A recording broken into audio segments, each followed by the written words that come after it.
Today on Beyond 6 Seconds. I just really love the art of getting it done. How can we make this big, huge dream a reality? What are the first steps that we could take to getting to that destination, and just figuring out how can we make this a reality when it seems so much just like an impossible thing.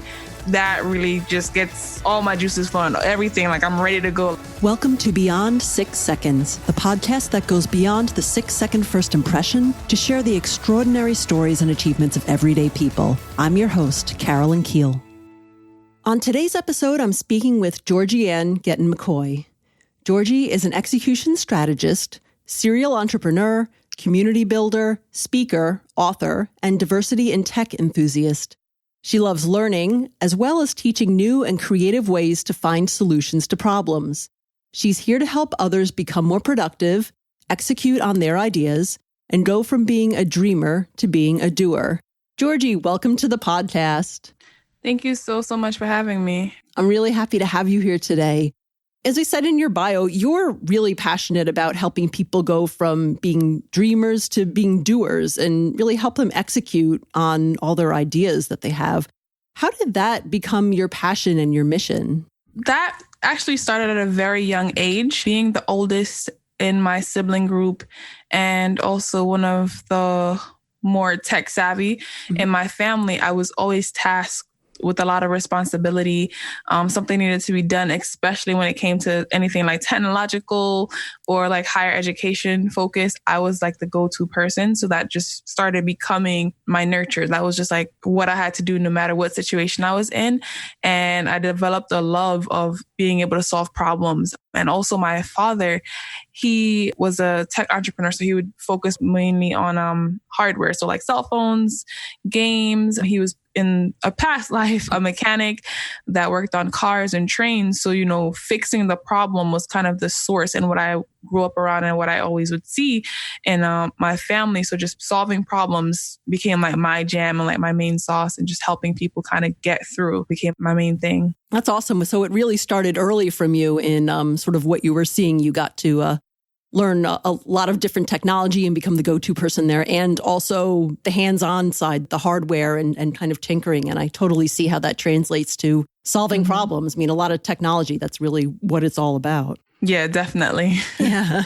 And you're also a serial entrepreneur. So I know you've started and gotten several companies and entrepreneurial ventures off the ground.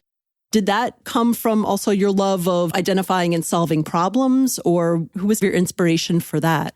Yeah, so same thing. It aligned the same way. So my uncle and my dad were huge inspirations when it came to entrepreneurship. They were both entrepreneurs and they would have different businesses and ventures. Some did really well, some not so well. So just seeing that journey, I was really intrigued by it. Also, that same problem solving knack, right? If I saw a problem, I would either try to solve it myself, or if someone approached me saying, hey, I see this problem in this industry. Can you help me to make it happen? So I've been co-founder, just a marketing person, founder. So I've kind of held many different roles on different startup teams. And I just really love the art of getting it done. How can we make this big, huge dream a reality? What are the first steps that we could take to getting to that destination, and just figuring out how can we make this a reality when it seems so much just an impossible thing. That really just gets all my juices flowing, everything. I'm ready to go. Let's make it happen. No matter what obstacle could be in our way, we're going to get this done. That's cool. One of the biggest parts of being an entrepreneur is finding a problem and creating a solution for it. So yeah, totally see the connection with that. What kind of businesses did you help start up? A moving company, ed tech startup, a travel company that focused on students, a network that focused on self-help and personal development, a sneaker enthusiast brand, a social impact event series. Trying to think. There's been so many over the years. Wow. I think I'm going to stop there because my brain is coming up blank. Well, that's a huge variety in different industries and different, wow, that's really, really awesome. I think it's really cool that you took your experiences from starting these businesses and decided to make your focus now helping other people start a business or make their ideas into reality. Yeah, definitely. And one of the main reasons why I saw this as my next path is because as much as I love the different brands and companies that I've helped start or worked for, what I'm really, really good at is just getting in there and helping those brands build systems, helping them accelerate, helping them figure it out.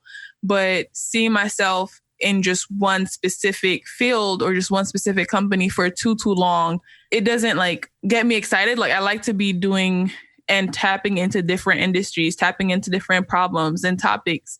And so where I stand now is where I could come into a company at a specific point, help them grow, that maybe leave and then come back at another point when they're, want to grow again.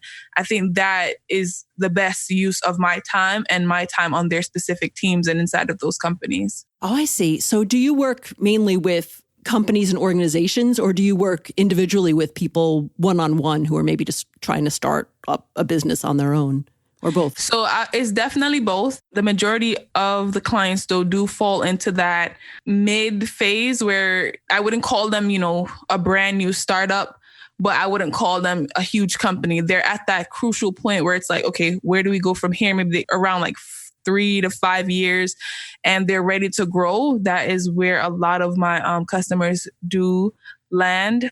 But I do have folks, at the beginning stages, like, we're ready. We want to learn. We want to get it started. We don't have a lot of resources. How can we make this happen? And people that are on the other end where they're like a huge company, they're trying to shake it up a bit. They're trying to figure out new angles or target different groups, and they'll reach out to me. So the bulk of the people are kind of at that mid phase where they aren't a big company yet, but I wouldn't say they're just a super small company anymore either. I see. So I guess maybe like an adolescent company or somewhere in the middle. Cool. Yeah. And I'm wondering, since you have experience working with different organizations in a variety of stages, what would you say are the biggest challenges that you see people facing? And whether it's people or companies, whatever comes to mind, what are those challenges that they're facing when they're really struggling to execute the ideas that they have? Are there any commonalities? Yeah, a huge commonality that I find is the saying, you don't know what you don't know. And even though we have the internet and so many different resources and so many different channels to find information, that information overload has become a huge issue, specifically in like growing companies where they're trying to get the information fast and just get to a solution. There's so many solutions out there that about 70 to 80% of the time is really just spent on figuring out which one of these 20 solutions would be a best fit for that organization versus spending the time of, if there was like 3 or 2 solutions, it's okay, just pick one, see where it goes, and then you spend that time actually executing on the solution. There's so much flexibility now that it eats away at the productivity. And that comes in terms when you look at like work schedules, when you look at the availability. So you could have a call at any time of the day. You have more access to somebody. The companies are on 6 different social media. So because they're spread so thin, it seems as it's more flexible, and it should be more productive because it's more flexible. But what happens is that this flexibility increases procrastination and increases a cycle of not actually executing. You're just still trying to find out information, or you're just still trying to test, when you can be beyond that stage if you had less choices, if you focus more so on the productive side. Like, what are the results? What is happening? What is growing? What is changing? What are the results that we are receiving from this? So because of that flexibility and because of that overload of information, people kind of just get stuck in a cycle of thinking and analyzing versus actually doing what needs to be done. Yeah. And I think that goes to people kind of being stuck in that thinking stage. Because as you said, there's so much information out there. There's so many possibilities. There's like, tons of even social media networks or just other things that a business or a person could be doing. And what part of the challenge is really prioritizing, as you said, picking those couple of things that will get you the most return as a business and focusing on those instead of either just thinking about all the different possibilities or chasing after all the possibilities. Yeah, definitely. And I just wish more people could kind of see that, because I'm more like a naturally productive and like doer person. I was able to notice it quickly, but a lot of folks don't notice it as quickly. And they think, oh, there's more options now. That means we have more choice, more freedom, more flexibility. But it's like, you have now more time to be wasted, more things to kind of look at out the window and like window shopping, just distractions almost versus really getting to the point of working on what needs to be done, like doing the real work. Yeah, absolutely. And you mentioned the importance of being productive as well. It's funny, I think it was a lot easier to be productive even like 10 or 20 years ago when there were much less distractions and we had the ability as people to be off the grid sometimes. And now we're sort of always on with technology and our phones and the internet connecting us 24/7, like you were talking about before. And I think productivity is even more of a challenge now than it ever has been. Have you always been a productive person, or have you noticed any changes in your own productivity over time? I would say I've been a productive person. And again, a lot of it has to do with the environment that I was raised in. You know, there was no real time to kind of like fall behind or slip up. You had to, be on your P's and Q's. You had to get those good grades. I was, 10, 11 when I started taking like public transportation by myself. So, I always had to be really attentive and pay attention to my surroundings and what's going on. But what I would say is that once the technology came along and was more inside of my day to day, I found ways to integrate it with me. So becoming more of one with the technology instead of kind of fighting the trend of, stay away from this, stay away from that, but just creating healthy habits with the technology. It wasn't easy because I kind of had to indulge in it at first and then create once I understood like what was going on with the internet and what was going on with these different channels, use the tools that are available on them to say, okay, I'm going to use this one at this rate for this much time. And it's going to automatically block it for me so that I could set like better boundaries within myself. So just working with the technology instead of thinking of it as something separated from me, I think is the biggest advantage that I've gained through the technological advances over the years. And to kind of break that down a little bit, I'll give an example. Mm-hmm. So I will go on Facebook, but Facebook is more for me a business tool than it is like connecting with friends and family, which it was, a couple of years ago, maybe like 5-6 years ago. So when I'm going on Facebook, I'm reaching out to clients. I am marketing myself. I am posting stuff on my business Facebook page, but my family is there, friends are there, and they think I'm just here hanging out similar to them, like watching funny videos.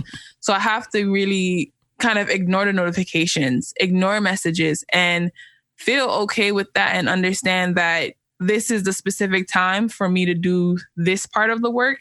And once this part of the work is completed, then I could come back for the play later.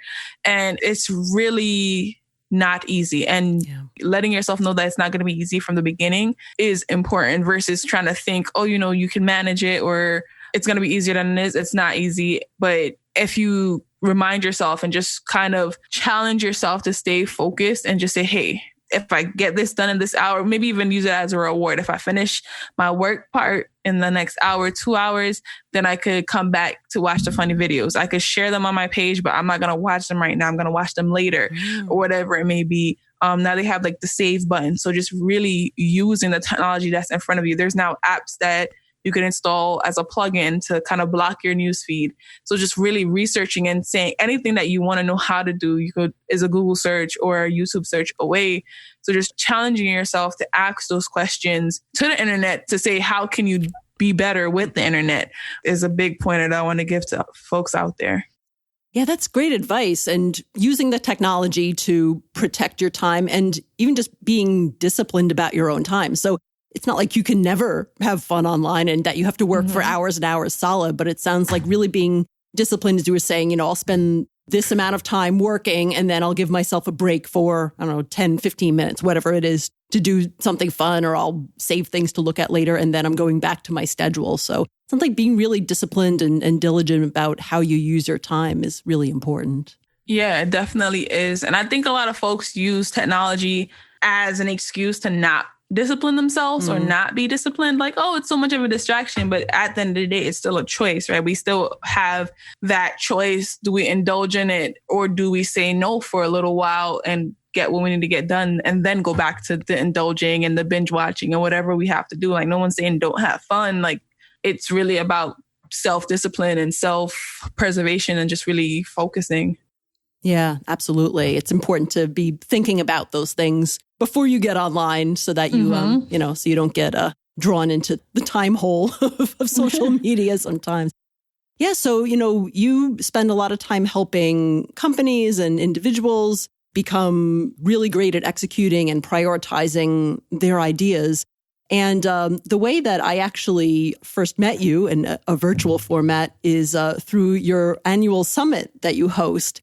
And I think since 2016, you've been organizing and hosting an event called the Get Shit Done Summit, which is a really direct and self-explanatory name. It's exactly what it sounds like. So how did you get the inspiration to create an event to bring people together with the focus of getting shit done? Yeah, so this was a little funny story. So it all started as a pun on my last name. My maiden name specifically is Getton. So all my life I've heard, the jokes, Georgie is getting it done. Georgie is getting money. Like there's so many variations on it. And that summer, right before I started the summit, a coworker, almost every day he would see me, he'd like, hey, Georgie is getting shit done. So that spin on things is the first time that I, said, what if I was to put on an event that highlighted other folks that are getting stuff done, as a celebration, as well as a learning experience. Because at that time I was doing other meetups and workshops and other type of events, but I had never done a conference before. So I took to the internet, said, hey, I have an idea. I'm going to put on this conference. Who would want to be a speaker? And I got over 80 speakers in less than 2 to 3 weeks. And I was just like, okay, so this is happening now. I need a venue and all that good stuff. So I had some connections, reached out, got a venue, started planning the whole thing, got some partners on board. And in November of 2016, we held the very first Get Shit Done Summit in New York, had about 150 attendees. I think there was 30, 35 speakers, and it was about 8 hours. It was I think from 10 to 6 or 11 to 5. I'm not even remembering, but it was a pretty lengthy event full of workshops, keynote talks, panels, and it was just jam-packed and people made so many different connections. Months later, we would see people that got job opportunities from the summit, people that became partners and business partners and started working on different projects from the summit. So just seeing how productive and how much came out of that, I was like, I definitely got to keep this going. And I did it again in 2017 and then fully online last year in 2018. Wow. And that's really amazing that you reached out to the internet with this idea. And then within 2 or 3 weeks, you had a ton of response. Were the people that you brought in for the first summit people that you had worked with earlier or friends? Or how did you source so many people and kind of where did they all come from? Yeah, so I was a part of a lot of different Facebook groups. So a good amount of people were in my either first or second degree network. A small percent, maybe 10% were in my third degree. So it was all people that I knew or knew somebody that knew them. I reached out to a bunch of different Facebook groups that I was a part of, a few different mailing lists through meetup.com. I posted it on LinkedIn. So just tapping into my network saying, hey, this is my idea. This is what I want to put on. Who's going to be able to be a speaker? And the response just started trickling. People loved the idea of it. People love what it stood for and just kind of what they could get out of the event as a whole. And, obviously there are lots of conferences and events that are geared towards entrepreneurs and people who want to learn things. How is this event different from those? Because I really get the sense that it's got a very different and clear focus for people who want to attend. Yeah, so the GSD Summit is more of a how summit. A lot of summits out there are more of a what you should be doing or why you should be doing it. So when we say why, that's more of a motivational kind of empowerment type of event, just kind of boost you up, get you excited. Then the what you should be doing is more so a workshop. It might be a leadership weekend. But the Get Shit Done Summit is more of a how. This is truly how you're going to make it happen, because you can have the what and you can have the why. But if you don't know how you're going to execute, how are you going to take the first steps, you're going to be stuck for a long time. And a key part of it, and even in the name, it's just raw and authentic and just real and just direct and not sugar-coated or not kind of fuzzied. That's how the content at the summit is. We don't sugarcoat anything. We just tell it like it is. People share their authentic stories and journeys without kind of making it seem pretty or perfect or easy to achieve, right? We're really clear that this takes hard work. If you want it though, you can get it. You just need to put in the time, the dedication, the discipline. You have to start. You can't wait for someone else to start for you. So just being really transparent about how you're going to get to the point of success that you're looking to achieve versus just, get all excited, be successful. I love empowerment and motivational events, and I love, those workshops. But if you really don't know how, you're going to be stuck kind of in a cycle and a loop of not being productive and not executing. Yeah. I think that's really important. I mean, my background is in employee training, so I see a lot of parallels with, going to a training class and, feeling excited when you're in the class about what you want to do, and then kind of going back to your desk and forgetting about it in like 24 to 48 hours, unless you have practical tools to review. And I believe in your summit that you do that. A lot of the speakers will bring like worksheets, and they'll give people challenges and almost give them assignments at certain points. Like, we'll fill out this worksheet together about whatever the topic is. And then, giving people reminders and assignments to do once they leave the summit. And I think that helps make it real for people and actually get them practicing, so that they're not just thinking about what they want to do, but they're actually moving forward. And I think that's really unique too. Yeah, that's definitely the key, right? We can't just hand people a bunch of information, just to help folks get that first step on the path. We always hear the saying, are you going to teach a man to fish, or are you just going to get him a fish? But you also can't just buy the man all the fishing supplies, or just even hand him all the fishing supplies without that next step of saying, hey, got to get out on the water, or really truly helping and showing the how, and even just sharing your authentic journey. And they don't have to follow it to the T, but just showing what you had to do without making it seem like it was an overnight thing. Because a lot of content out there kind of makes it seem like an overnight thing, but just saying, this is what I did. You could start and see if this path works for you, or you could edit this path, or you could completely have a whole new path, but just, this is my authentic story. Yeah, that's absolutely important. So, yeah, I mean, the Get Shit Done Summit is really great for, whether you're an entrepreneur now or you're at home thinking about this great idea that, you've been kind of kicking around in your head and you just are kind of stuck in terms of how to move forward and what the next steps are. It's a really great way to kind of get past that initial obstacle of getting started. I went to the summit last year in 2018, and you had a whole variety of different speakers on everything from planning your business and finance, and even photography and marketing and, coaching and everything. So it's a really great opportunity for really almost anyone who wants to get an idea off the ground. Yeah, thank you. Thank you so much. I'm really glad you were able to participate last year.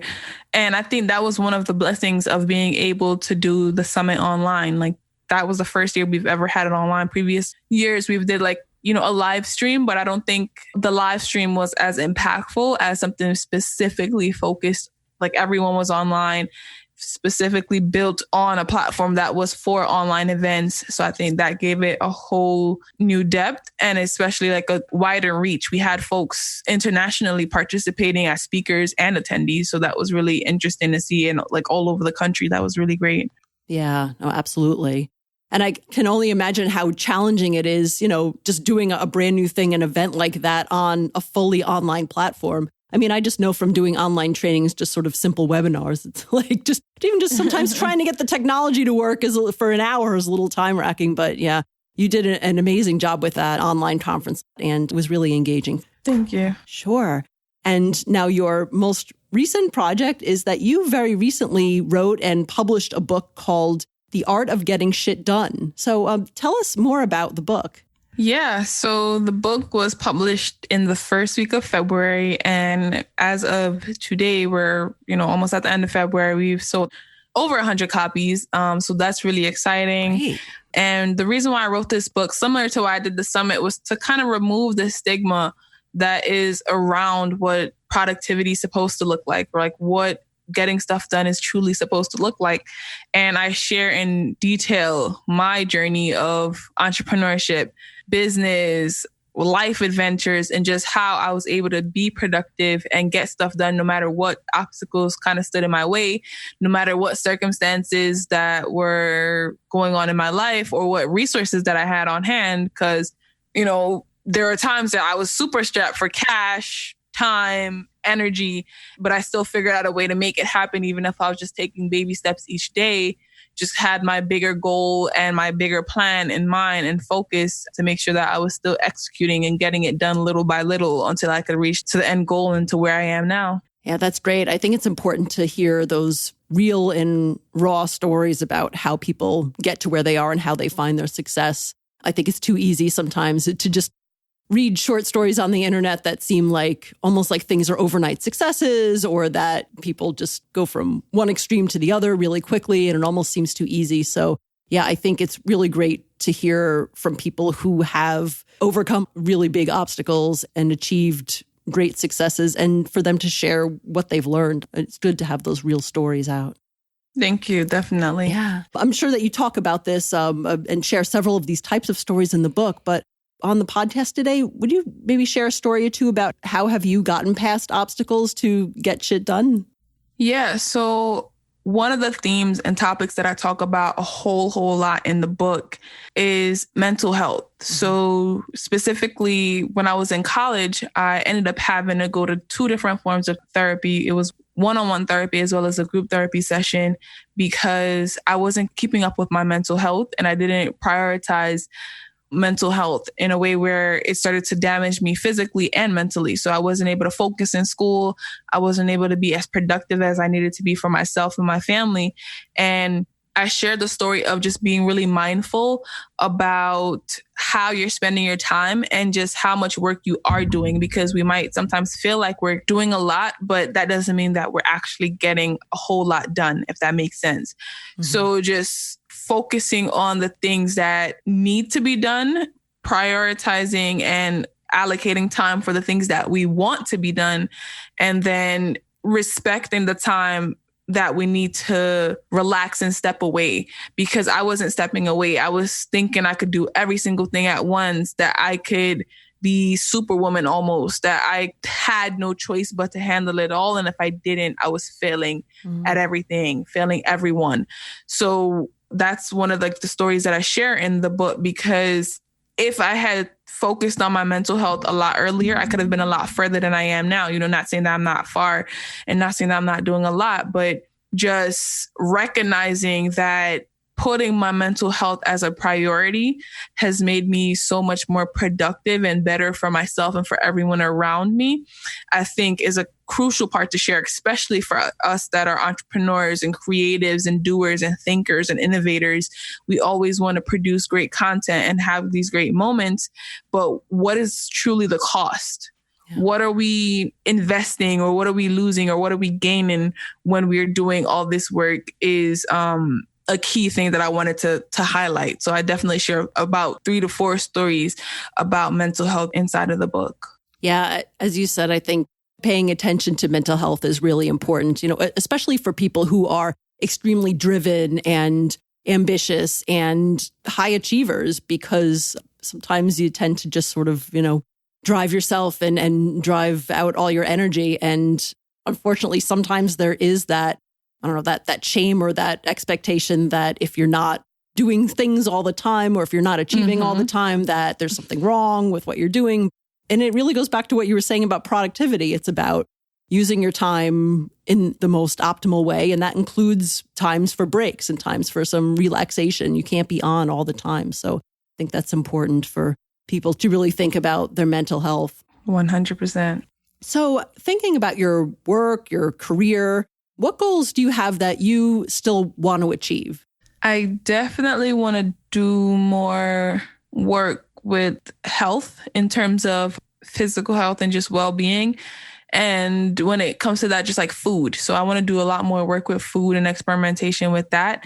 And I know that sounds kind of crazy, but I don't feel like there is enough good food out there for people to consume. And I definitely see a relationship when it comes to what you consume, what you eat, and how productive you can be, how efficient you could be, and just how clearer you could think if you're having like a well-balanced and healthy diet. So I definitely want to explore that a lot more and just kind of interact and just see how much more advancements that could happen when we, you know, turn to nature, right? There's so many tools out there that are kind of nurture focused, like how we grow, the technology, but how can we influence and change our lives based on what we're putting into our bodies? I've talked about what we put into our minds. I've talked about how productive we are with the tools that we have, but what can we do based on the food that we put into our bodies is something that I definitely want to explore.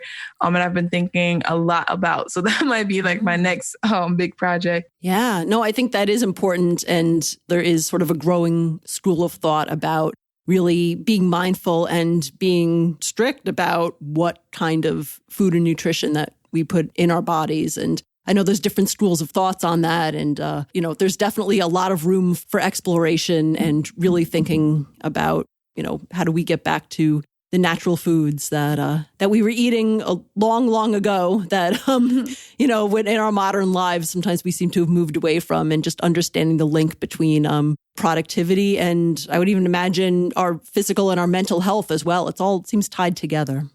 Yeah, it is definitely tied together. And if you're able to kind of lift one up, you end up lifting up the others in such a way that is so life-changing and so impactful that's why I'm just like, I have to explore this. Like, how else can we kind of unlock the human potential in different ways to advance not only our lives, but the lives of folks around us and the people that we work with and people that we communicate with, live with, just interact with as humanity, as one. Yeah, absolutely. Very cool. So you're really involved in a lot of different things, which, no surprise, you've started companies in a lot of different industries, and you're really just committed to helping people be productive and get shit done and execute their ideas and really looking at it from a holistic vantage point. And I'm really excited to see what you do next with that. Yeah, thank you so much. Me too. I'm Sure. excited for what is to come next. Awesome. So how can people get in touch with you and learn more about the work that you're doing? Yeah, so the best and most convenient way to find me on the internet is by visiting GSD with Georgie, GEORGIE.com. I'm at GSD with Georgie on Instagram and Twitter and Facebook, so you could tap me there. But the website has pretty much everything that I'm kind of working on, projects, books, and also a contact that directly goes to my inbox. And if you want to start a conversation, that's the best way to do that. Awesome. Fantastic. So I'll put those links in the show notes so that people can refer to them there as well. Awesome. Great. So thank you so much, Georgie, for being on my show today. As we close out, is there anything else that you'd like our listeners to know or anything else that they can help or support you with? Yeah, so I guess my last thoughts is that everyone can be a doer. Everyone has the potential to be a doer. You just have to start and you have to focus on the how, baby steps each day, even if it's just one thing, a half a thing, or quarter of a thing, but just starting and keeping the momentum going, no matter how small, is really the key to getting where you need to go. So that would be like my final words. Reach out if you guys want help. I am a doer, the execution strategist, as we mentioned in the beginning. So I'm always here to help, offer advice. And if it needs to be deeper, I could work with you in a deeper level as well. Great. Fantastic. Thank you so much, Georgie. Thank you so much for having me. And I look forward to seeing the feedback that we get. Yeah, absolutely. Thanks for listening to Beyond 6 Seconds. Please help us spread the word about this podcast. Share it with a friend, give us a shout out on your social media, or write a review on Apple Podcasts or your favorite podcast player. You can find all of our episodes on our website, www.beyond6seconds.com. Until next time.